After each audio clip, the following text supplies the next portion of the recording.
Welcome to Burlap Teachers. Enjoy the video. You start by making sure the phone is unlocked and has enough battery. Once done, go directly to Settings.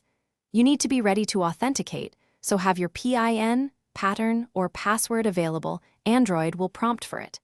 Tap Security or Biometrics and Privacy, depending on your Android skin.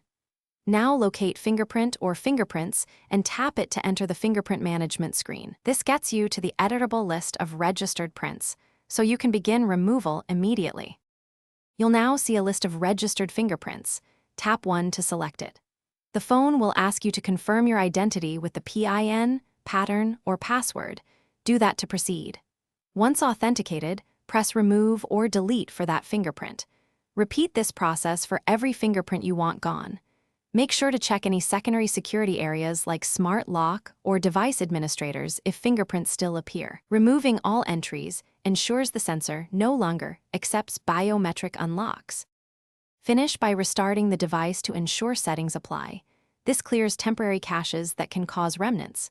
If the fingerprint prompt persists, go back to biometric settings and disable biometric unlock entirely or remove secondary user accounts.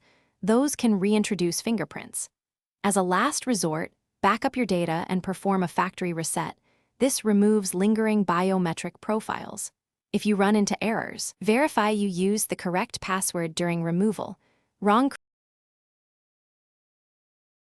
Thanks for watching. Consider subscribing if this video helped you.